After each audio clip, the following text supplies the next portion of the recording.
Title of the series we're going to do, it's a brand new series. It's called Satan's Toolbox, Part 1.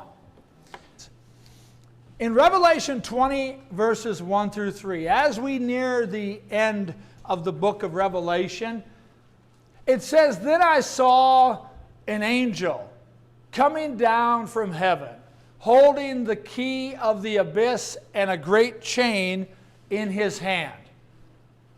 And he laid hold of the dragon, the serpent of old, who is the devil and Satan, and bound him for 1,000 years, and threw him into the abyss, and shut it and sealed it over him, so that he would not deceive the nations any longer, until the 1,000 years were completed. After these things he must be released for a short time." The 1,000 years, 1,000 was like the biggest number they had. And it meant complete, final, that's it, no more. I wouldn't go out with that person in 1,000 years. Well, you get the point. So Satan, who was using the Roman Empire, we have to understand what came on before that. It's important to understand that this is the pretense of everything we're going to cover in these 3 lessons. It's important to know that Satan, the god of this world, 2 Corinthians 4 verse 4, will use any government tool to attack the mission of Christ and his people. This is not a new phenomenon.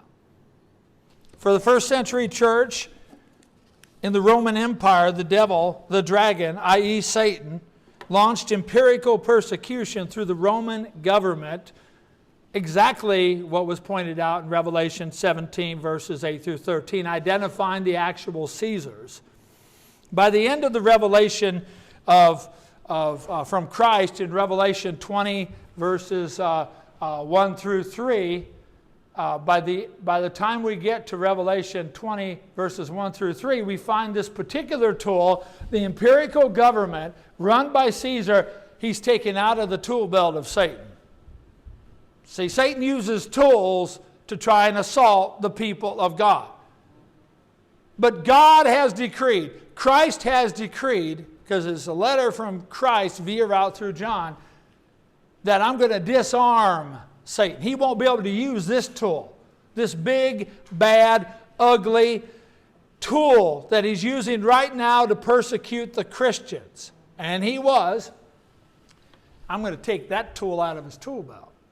You see, the children of God, Revelation 12:17, the people who obeyed the commandments of God, they will be victorious. Revelation 21 and 22, where he says, where we have that magnificent vision where the Christians are just A-okay. They're celebrating with God. They're the bride of Christ. There'll be no tears, no sadness, nor pain. All things will be made new. Victory, victory, victory. Satan did his best to use 2 beasts. Remember, at the end of chapter 12, he said he went off to make war with the children. In chapter 13, basically, the devil, the dragon, he whistles up a dragon, a beast, and there you find, in the first half of the chapter, which is civil Rome. That's the government. And then you have religious Rome, the 2-horned lamb with a wound speaking blasphemies against God. So using government and a religious perspective, he tried to war against the children of God, to try and have them take the 3-fold mark of man, which is 6, instead of having the seal of God, which would be a 777 in contrast to that. So Satan has used empirical government tools in his belt. He's not afraid to use them. It's one of his favorite things to do. You remember in the book of Daniel, we'll point these out. There were 4 major empires that arose that ushered in the Christ. 4 major empires. And we see that mentioned in multiple visions, but in chapter 4, we see that you have the Babylonians, the Medo-Persians, the Athenian Empire, which is Greece, and then Rome. And then with the feet of that statue intermingled with clay and the 10 toes of the 10 providential kings. During that time, what did it say?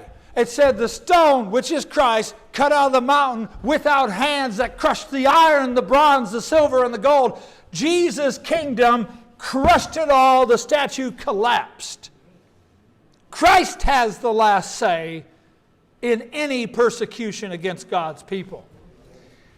And so, since the dawn of time, the devil's been deceiving the people of God, Genesis 3, verse 6. Oh, you will not surely die, for do you not know the day? And what she do? She partook of the fruit, desired to make one wise, and a call to be independent from God. So he uses an array of tools. If you think he has one bat to hit home runs, you've just deceived yourself.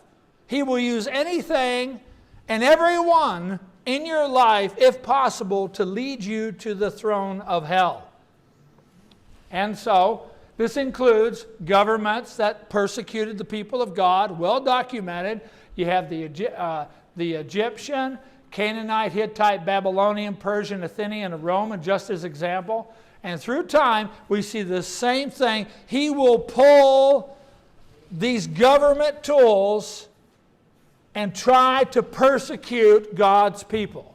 That's his goal. And so undoubtedly, the devil's present tool of choice right now that he's using, the most predominant tool that he is using is Marxism. Marxism, without a doubt. I'm fully convinced of this. Marxism. Marxism. What is Marxism? Here you have Karl Marx. You've seen his face on a lot of things lately. They got statues coming up on him. While they're tearing down statues across the country, some are putting up statues of Karl Marx. Marxism. Well, what is it? The guy's been dead since 1883, and obviously he didn't have a blonde beard trimmer. And so, why are we putting these things up? Well, simply put, okay, Marxism is a social, political, and economic philosophy named after its founder, Karl Marx. It's a philosophy. Philosophy sounds like a fancy word, doesn't it? I'm a philosophy professor. Well, that means you love wisdom. Yeah, duh. I mean, that's, if you really want a worthless degree, major in philosophy. You'll spend 4 years and go get your master's and your doctorate degree as well. So that way you can pull together whatever. You basically say you love wisdom. You're taking a stand against ignorance. That's okay. But that should be baked into anyone who wants to learn. Okay? You don't have to put philosophy in front of that. Primarily, it was the philosophical thoughts on capitalism and the effects on labor, production, and the economy of nations. That's what it was about. His political theory taught the bourgeoisie, that was the wealthy capitalist, you know, the monopoly guys with the lens and the cigar and the cane, you know, that guy, okay, versus all the workers, the proletariat. And it said that, basically taught, and he wrote extensively on that nations, the path of nations, and he was a firm, adamant believer in the evolutionary theory. He even wrote Charles Darwin. We'll talk a little bit more about that in a minute. He was trying to apply the Darwinian theory of evolution and came up with that to apply it to an economic theory. That's all he was doing. He loved wisdom. Give him a break. However, what's happened is they gave instructions on how this happens. Things move from a capitalist society, free market, to the bourgeoisie and the proletariat. They start fighting and arguing. Then there's a push for socialism, and then it ends up at communism. And there the utopia would begin. Two words you rarely see come into contact with each other in the English vocabulary. It is an oxymoronic statement to say utopia, communism. It's exactly opposite. The theory has been disproven economically over and over again. We'll see in just a moment. Simply put, Marxism is an ideology which examines and condemns free capitalist system, seeking to move it through socialism and ultimately to communism in the end. That's in a sentence. Okay? I'm not going to go much deeper into it than that for this purpose. Many governments have modified and applied the Marxist philosophy since the time of its founder. Marxist-Leninist, that was the movement in 1917 in Russia that led to the Soviet Empire ultimately, making it the first Marxist nation to be established until its fall in 1991. The Marxist philosophy of China, referred to as Maoism, was started in 1949 and is still in place to this day. Even though they have modified it, they have more billionaires now than any country in the world. And now Xi Jinping is getting flack from that, saying we're not following Maoism. And there's a lot of turbulence there because of that. It's a scary time. Then you have Castro, another famous one, 1959. He took his version of as a Marxist-Leninist and then applied it, and it's been in place even to this day. Many countries have tried this in the past. Ethiopia had it, a lot have tried it, and it just collapsed. Today there's only 5. That's it. Only 5. It has been completely disproven because it doesn't take into consideration that the heart is deceitful above all things, desperately wicked. Who can know it? That at the heart of man is greed and sickness. Unlike the French Constitution, which says we're innately good in the heart, we're Disney characters. That doesn't work. In the same time that we've had our Constitution, which comes out and says, you're messed up. They've gone through over 20 different governments in that same time. Because it always starts out the same. Trust your heart, Pocahontas, you're good. And man's ugly mind corrupts and destroys. Many countries have tried it. It's disproven. But back in the 50s, late 50s and early 60s, there were some who started pushing that in the universities. And now they were kind of out of a job because it's like trying to push the flying spaghetti monster as your religion. There's no evidence of it. But there's 3 things we as Christians should be extremely disturbed and concerned about concerning the Marxist movement today. Present Marxist anti-Christian traits. Every single one of these movements that are popping up, Marxist movements, they don't come right out all the time and say, the Marxist so-and-so. You look in the foundation and you look at the fruit. Jesus said, you'll know them by their fruit.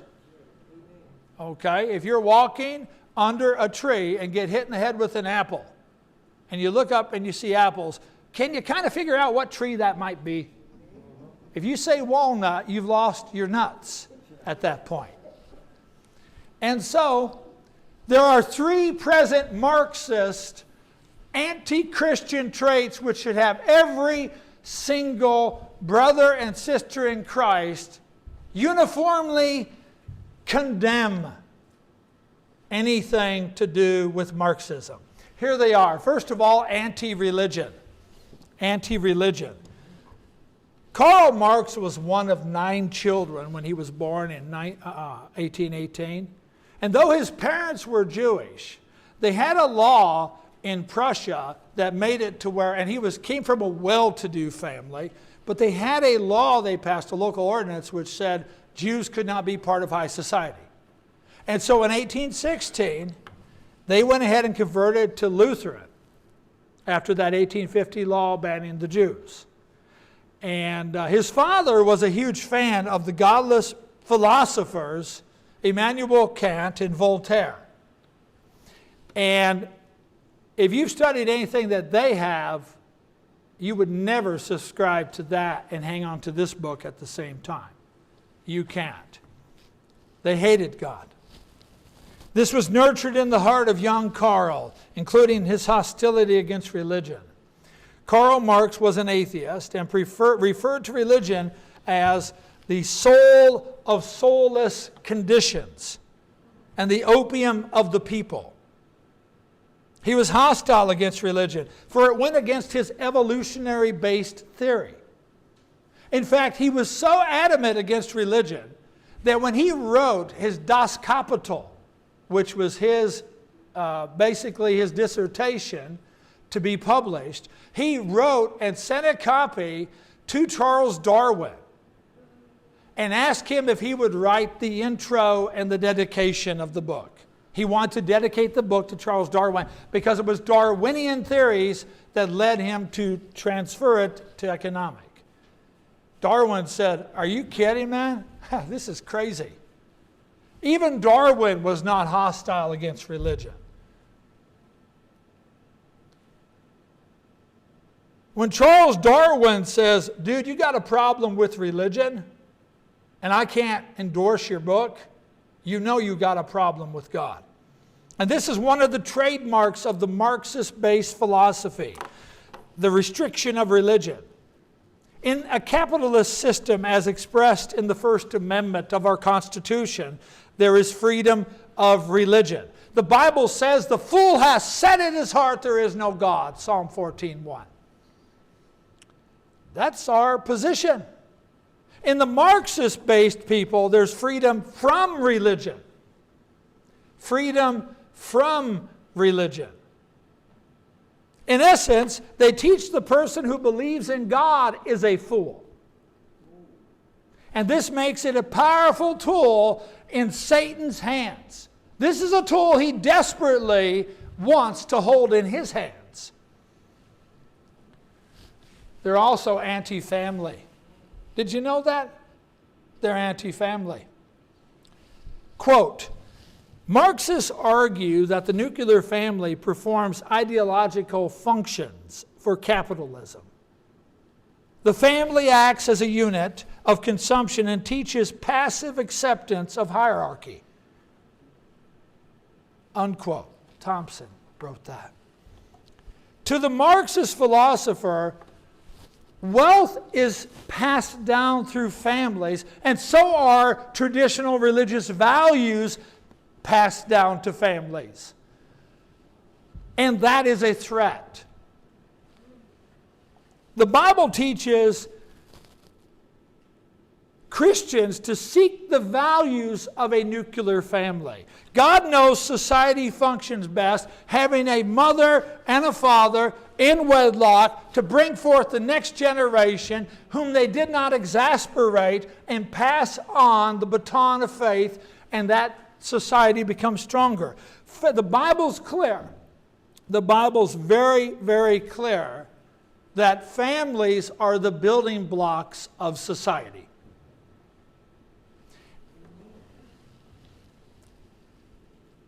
The Marxist Communist Manifesto calls for what is referred to as abolition of the family. Quote, for patriarchy and capitalism worked in tandem to produce willing, alienated workers where women became a little more than instruments of production for the men who lorded over them. Unquote. Abolition of the family. That's the exact phrase. The devil really, really likes this tool a lot. You know, you see on TV every now and then, every guy knows what I'm talking about. They'll come up with a handy-dandy tool. Guys like stuff that are small and can do multiple things. That's why we buy the 12-in-1 body shampoos, because it can be used as an engine degreaser and everything else. Okay? We look at the tools and say, wow, you can do this and this and this. Satan's drooling over this tool because this has lots of powerful uses against the Christian. It's also anti-blessing. Anti-blessing. Marx defined private property as anything a person owned which was used by another to produce something. Okay? he's not talking about your private house or your camper or something. When he referred to private property, it was talking about if you want to hire somebody and they can come in and help bake bread, that was illegal. You couldn't do that. You could not make money by anything you personally owned. Only the government can own that. And hence nobody can own a business which employed another, for that would breed class suppression. The bourgeoisie. Everything had to be run by the state, and nobody can profit from another person. Everything would be that way. Marxism loves words like equitable, equity. They love that. When you hear equality and equitable or equity, they're two totally different words. Well, they kind of blah together. You better understand the difference of those words. Because equality says you have a soul, I have a soul. The Bible teaches that. You have a soul, I have a soul, and God isn't saying, I like your soul better than that soul. Equity says we have to stack the rules and redistribute and make the outcomes, everything equal, void of your participation in those consequences. Everybody gets the same thing. If this young man has a paper route and he makes a lot of money and he saves up to buy something, and then this young man, he sits at home eating Twinkies. I know you don't, but you sit at home eating Twinkies playing video games, then this guy has to give that guy, to make it equitable, his portion of the money. That is anti-biblical. The Bible clearly tells us, and is summarized with Paul in 1 Timothy 5, verse 18. For the Scripture says, you shall not muzzle the ox that treadeth out the corn, and the laborer is worthy of his reward. Hard work, 2 Thessalonians 3, verse 10, hard work is associated with God's blessing. Over and over again. The blessings will come. What was the first thing that God told Adam? Get the John Deere lawnmower and start taking care of the garden. Don't just sit there looking at the stock charts or something. Get out there and work with your hands. The devil finds this tool incredibly valuable. And this is why. And this is why every Christian needs to have their Marxism sensor on. Because if you smell Marxism, you need to stay away. You don't want anything to do with this tool. You'll undermine your own faith in the end. We're told in 1 Timothy chapter 2, verse 1 and 2, Paul says, I urge you, he's writing to Christians, he says, I urge you therefore, brethren, by the mercy, no, I'm thinking Romans chapter 12. He says, first of all then, I urge in prayer, supplications, intercessions, and giving of thanks be made for all men, for kings and all who are in authority, that we may lead a quiet and peaceable life in all godliness and honesty. For this is good and acceptable before God our Savior, who desires all men to be saved and come to the knowledge of the truth. What he's talking about there is, it's tough when the government starts putting policies in that start undermining and making you have to go against your faith.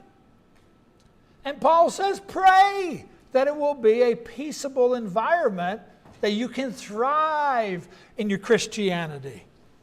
Additionally, Paul identified a mechanism which the devil uses in this teaching. 1 Timothy 4, verse 1, in the latter times some shall depart from the faith, giving heed to seducing spirits and doctrines of devils, is what he says. It's through indoctrination. Indoctrination. The devil doesn't have a ray gun, go boom and shoot you and you say, let's go sacrifice to Satan. That's not how he works. He undermines the doctrine that holds your heart firmly in place. That's what he does. If the devil can turn the populace of the people of faith by teaching anti-religious, anti-family, anti-blessing teachings, which the Bible absolutely condemns, if he can undermine the populace, that populace will turn on the people of God. And you will be forced to make decisions. Ironically, much of what we see in the collapsing society directly points to the philosophy of Marxism. You will see it very clearly. Over the next few lessons, we will look closer at these societal issues and that are presently changing the landscape for the people of faith. This has nothing to do with politics. We always keep politics out of our faith. But when the politics knocks on the door and we open it up, we had better learn to identify and shut that door quickly and block it off, because this type of politician, Marxism, wants to come into your home. The devil's walking about like a roaring lion, seeking whom he may devour. And we are told in 2 Corinthians 2 verse 1, I don't want you to be ignorant of the devil's schemes. You know, you might, and it's okay if you come up to me afterwards and you say, Doug, I just wanted to hear a real fluffy sermon about Jesus. I wanted to feel good. Sometimes you have to feel bad before you feel good. Okay?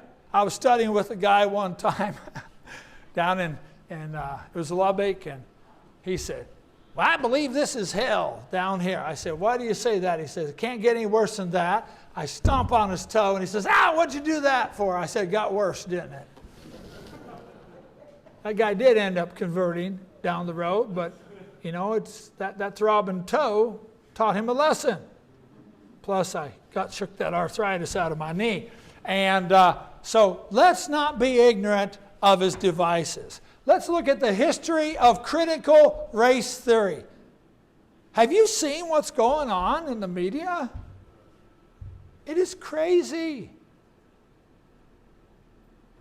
The foundation of CRT goes back long before, and it's rooted in the radical 1960s, and it's anchored in the critical legal study movement, which was an offspring of Marxism. Make no mistake, they set up as a Marxist organization. You remember back when Congress was all worked up and had those hearings for communism and stuff? This is right after it. They had to shift gears and get in somehow. They play the long game. Marxist scholars in the West simply adapted their revolutionary theory to social and racial unrest of the 1960s. That's what they did. It was an economic theory, but when that failed miserably, they said, well, first of all, a lot of these professors, the way they leaked it into school, they couldn't teach it. They believed it, but they couldn't teach it anymore because it was disproven. They just slid it over into another department, into the social services, and then tried to apply it that way. Abandoning Marx's economic dialectic of capitalism and workers, they substituted race for class and sought to create a revolutionary coalition of the dispossessed based on racial and ethnic categories. It was initially brought together as an attempt to identify the known injustices against minorities in our legal system. And you have to be clinically brain dead to not think there were some incredible injustices going on. So the original resolve was well-intentioned. Okay? Remember that Marxism uses its foundation in anti-religious, anti-family, and anti-blessing foundation because that's based on the founder's theory. He was an atheist. He called it the soulless condition. Well, Martin Luther King's movement powerfully addressed race relations, being anchored in the Christian principles of the day. Okay? Martin Luther King, being of a Christian biblical foundation, he addressed race relations and anchored it in Christian principles and the Christian concept of color blindness. Color blindness. Do you think God makes a deal because you're black and I'm white? That you're male and I'm, if you look at all these categories, I almost messed that up. Yeah, I don't. No. And the sad part is in this culture, I'd see it on the Christian Chronicle. Church of Christ preacher transitions. You know. Or you can just transition out the door. That ain't happening. And God doesn't see color. He doesn't see color. And so, at the same time, there was a radical racial rights movement. Remember, the basis of what Martin Luther King was saying, be judged on the content of character, not the color of your skin. That's how God sees it. He was using the Bible. His whole organization was rooted in the Bible, the movement. That's why they weren't violent. Okay? Because the Bible wouldn't condone that. And so at the same time, there was the Marxist movement, and they centered in the universities. Marxism is primarily an economical theory. By the late 1960s, it already proven failed. And during that time, it was moved from the left on the economic department, slid over into the field of social sciences. And so, there is a professor I very, very much admire. Her name is Carol Swain. She is a retired tenured professor. She is black. She's from Princeton. Here she is right here. Here's what she wrote about this. And I highly recommend you. This lady is really awesome. She writes, in simple terms, CRT views American society and government through a Marxist analytical lens, emphasizing group power and group conflict. The standard Marxist worldview. From this vantage point, social institutions, economic, social, security, religious, cultural, etc., are all described as elements of oppression. Marxists consequently advocate upending social order and reconstituting society along socialistic lines. That's why you see all the division. You have to have division and people warring within. That's why they call it the United States. It's about unity. But if we can divide you, a house divided against itself cannot stand. It cannot stand. These professors who started teaching that in the social services area, and then it carried over to the legal side, okay, these professors nurtured young minds, the same steps of the Marxist revolutions. In many colleges today, particularly in Ivy League, you're required to read Das Kapital. You're required to learn about Marxism. Up at Maine, I was looking at a college last night, they got an entire program on Marxism. That you can get your major in that, on how to be a good Marxist. As a professor from University of California, Irvine reminisced. He said, quote, Marxism, this is in 1989, Marxism and feminism, Marxism and deconstruction, Marxism and race, this is where the exciting debates are. They purposely tried now to permeate and capture the mind of the next generation from the schools. And they did it. They did it. Okay? Critical race theory, shortly after he wrote this, they met. It was officially organized in 1989 in Madison, Wisconsin, by a single group of more than 20 individuals, mostly minority, Ivy League, definitely Marxist, educated liberals in their 20s. Now, if there was ever a Bible verse that would identify someone in their 20s, let him who thinks he knows anything, he knows nothing yet as he ought to know. Because life has a way of teaching you more than a school book. And so what happened was they met and they came up with the foundation of the plan that we can apply to a legal teaching, a format on how to deal with race relations using our Marxist theory. It was born in 1989. But why are we only hearing about it now? Martin Luther King, he followed the Bible, but they followed Marxism. So you look at Galatians 3:27. How Martin Luther King viewed this verse.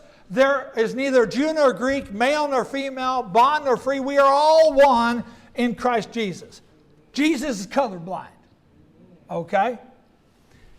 But the Marxist looks at it and says, oh, look at all the different people. We need to have them embrace and become the bourgeoisie, or not the proletariat, so that they will be a minority and then they will fight against other people. This is not what Christ wants us to believe.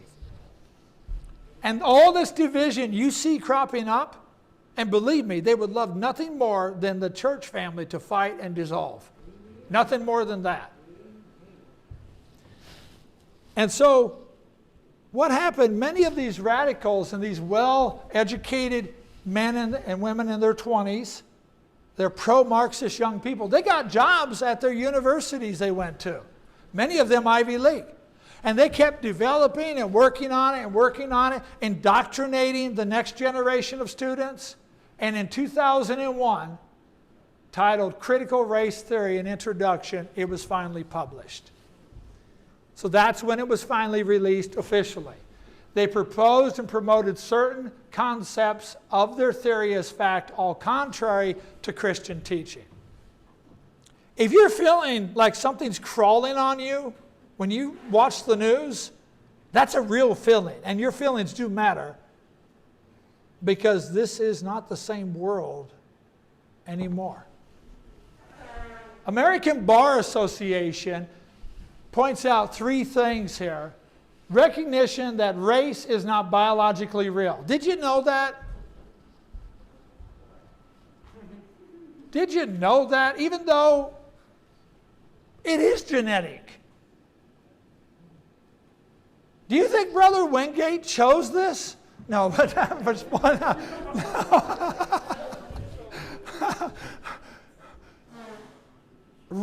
it says that it's not biologically real, but is socially constructed and socially significant. That we're the ones who made up race, not God. Okay? Acknowledgement that racism is a normal feature in society and is embedded within the systems and institutions like the legal system that replicate racial inequality. That when somebody hates somebody, it's because of the government instead of maybe what they learned from home. Rejection of popular understandings about racism. This is exactly opposite of what the Bible's talking about. We appreciate the differences that we have because we're all made in the likeness and image of God. All of us are. All of us have a soul. Jesus is the real answer to every problem.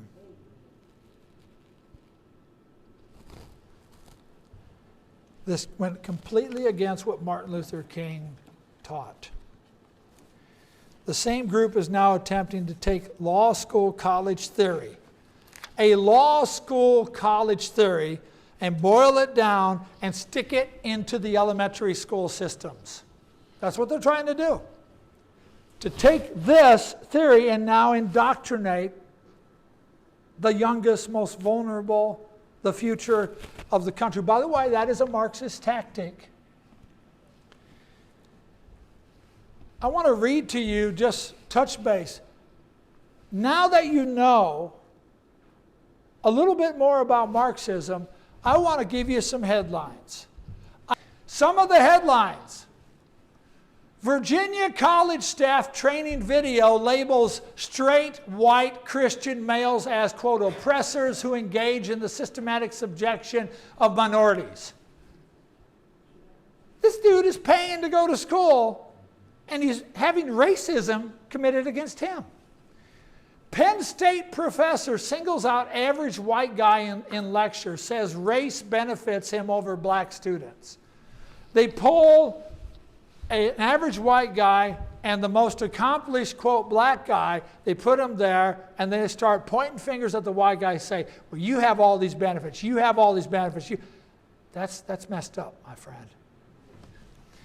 Look at this one. This one threw me for a loop because I have a mixed grandson. I have a mixed grandson. Black mom is accusing a Las Vegas charter school of creating hostile learning environment for her white passing son by requiring him to participate in the school's social justice curriculum. He has to identify as white because he looks more white, so he has benefits. In a New York school, there's a lawsuit right now as we speak from an incident of, quote, forcing student to publicly confess his identity as a white male Christian and then attach official derogatory labels to them that violates the First Amendment. And you have to put a sticker on yourself and identify yourself as basically the bourgeoisie. Virginia College staff training video labels straight white male Christians as oppressors who engage in systematic subjection of minorities. The mere fact that somebody's white is white, they are an oppressor in this theory. You're a racist because you're white. And I'm white male Christian. I have the biggest target on my back. So I beg you, don't come rolling up to me after and say, I disagree. I have a lot of feeling behind this. Just like you would have a lot of feeling. They're taking little kids now. There was this mixed child who, because he was half white and half black, a white parent and a black parent, they made them wear stickers in school all day saying oppressor. Yeah. If it feels like we're losing our identity and our mind, we are as a country. And God does not want us to be ignorant of his schemes. Don't play with Satan's tools. Don't even have them in your house. Anything which promotes one race above another race is racist. That's the definition of racism. We could accept what Martin Luther King taught because the principle came out of the Bible. This came out of somebody who hates Bibles. So maybe you're saying, but I just got a CRT tattoo the other day or something. Maybe you bought that. Okay, that's okay. Don't get rid of it because we're going to try Christ relationship teachings. There you go. You get to keep it now. Woo! Isn't that great? That $200 I spent on that CRT tattoo on my forearm. Now it's Christ relationship teachings. And this one's going to be real easy to do. Ethan, can you come up here? Can you come up here, Ethan? Okay. If you can come up here, Ethan's going to close the sermon out with a song. Get up here and get ready to lead some singing. Okay.